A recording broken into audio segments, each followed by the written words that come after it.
The Democratic Republic of Congo has experienced political instability ever since it gained its independence from Belgium in 1960.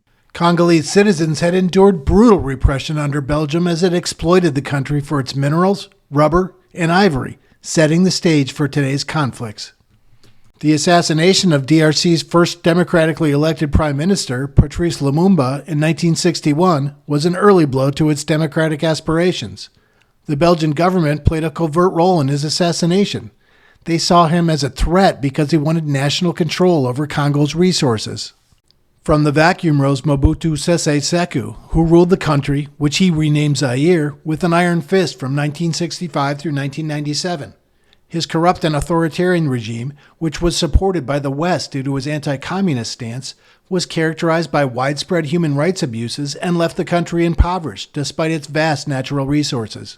The Alliance of Democratic Forces for the Liberation of Congo, or AFDL, arose to oppose the Seko regime. It united diverse ethnic factions promising democracy, human rights, and economic reform. The AFDL had the support of neighboring Rwanda and Uganda because it was comprised in part of ethnic Tutsis. The Tutsis had suffered over 800,000 casualties in the Rwandan genocide of 1994, during which many Tutsis and Hutus fled to Congo. By 1997, the minority Tutsis had claimed power in Rwanda and sought to eradicate the Hutu forces that had fled to Congo. After 7 months of bloody struggle known as the First Congo War, the AFDL succeeded in overthrowing the Seko regime, with AFDL leader Laurent Kabila ascending to the presidency. But the coalition would fracture early in Kabila's reign as he mirrored his predecessor's autocratic tendencies, with Rwanda and Uganda quickly turning against him.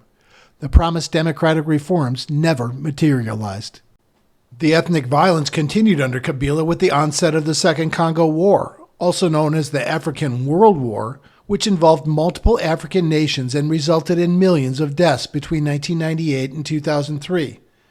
Tutsis in the eastern Congo fought for survival and political power. Hutu militias, including many who had participated in the genocide and fled Rwanda, fought both the Tutsis and Kabila's government. Finally, a loose coalition of community defense militias, known as the Mai Mai groups, fought for autonomy and access to resources. The Congolese government reached a peace agreement with Tutsi factions in the east in 2009.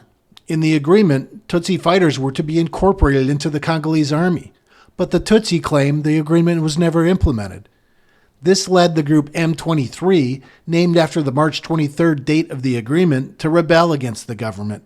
The two sides have been fighting ever since. The Congolese accused the Tutsi government in Rwanda of supporting the M23 rebels and trying to steal its resources, while M23 claims they are protecting the Tutsi minority in the east and vying for political representation. Some estimates place the death toll from the last 25-plus years of violence at over 5 million, making it the deadliest global conflict since World War II. The recent surge in clashes has displaced at least 200,000 people. This week, the UN reiterated its commitment to supporting the Congolese government, expressed support of Angola's mediation efforts, and announced a joint military operation aimed at addressing the M23 threat. Freedom and democracy lost big this week as Indonesian voters elected Prabowo Subianto as president of the world's fourth most populous country. Subianto is the former son-in-law of Suharto, who ran Indonesia with an iron fist from 1967 through 1998. Suharto's reign was characterized by widespread corruption, political suppression, and human rights violations, which critics accuse Subianto of supporting in his role as commander in Suharto's army. One of our heroes, Alexei Navalny, died this week in a Russian prison. Navalny perfectly exemplified all the principles that we hope to support and promote. He gave his life for democracy, transparency, and anti-corruption, and we are profoundly saddened by his death. It is our sincere hope that his death not be in vain. It falls on all of us to pick up his legacy of hope and his defiance of tyranny.